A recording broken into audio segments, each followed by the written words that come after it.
இந்தியாவில் பார்த்தீங்கன்னா எல்லாம் எடுக்கிறோம், எல்லா மினரல்ஸ் எடுக்கிறோம், உடைகள் எடுக்கிறோம், பொல்யூட் பண்ணுறோம். ஸோ உலகத்தை சார்ஜ் பண்ணுறதுக்கு ஒரே ஒரு வழி பிளான்டிங் இந்த மாதிரி சாப்ளிங்ஸ் தான். ஏன்னா இது வந்து ஷேடு கொடுக்குறது எல்லாம் தெரிஞ்சது தான், பட் இதை பண்ண மாட்டோம். 20 இயர்ஸ் கழிச்சு உங்கள் அடுத்த ஜென்ரேஷன் குளிக்கிறதுக்கு தண்ணி கிடையாது. எல்லோரும் வெட் டவல்ஸ் இருக்குல்ல, ஒரு ஸ்டடி என்ன சொல்லுதுன்னா அதை தேய்ச்சி குளிக்க போகிறோம். இதுதான் வந்து ஃபியூச்சர் ஆஃப் வாட்டர் ப்ராப்ளம். இதுதான் வந்து வரப்போகுது. இது வந்து உங்கள் ஜென்ரேஷன், நம்ம ஜென்ரேஷன் சொல்லுவோம். நாங்கள் ஒரு ஜென்ரேஷன் மாதிரி ஜென்ஸின்னு நினைக்கிறேன். ஜென்ஸியாக எனக்கு ஓகே.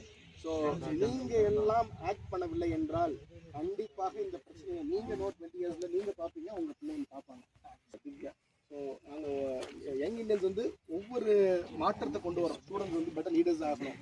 இங்கே வந்தது வந்து எங்களுக்கு பயன் எப்பவுமே கிடையாது. எங்களோட பயனாளிகள் எப்பவுமே வந்து நீங்கள் தான், யுவா ஸ்டூடெண்ட்ஸ்னு சொல்லுவோம். ஸோ நீங்கள் மாறினால் கண்டிப்பாக இந்தியா வல்லரசு ஆகும். அதில் மாற்று கருத்தே கிடையாது. நீங்கள் தான் வந்து அடுத்த driving factor India.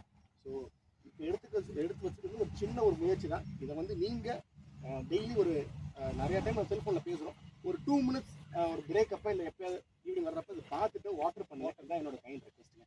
Thank you for the opportunity and thank you for mister Vignesh for giving this opportunity and staffs and students over here. நீங்கள் எல்லாரும் வந்து ஒரு பெரிய ஒரு முயற்சி எடுத்துருக்கோம். உண்மையிலே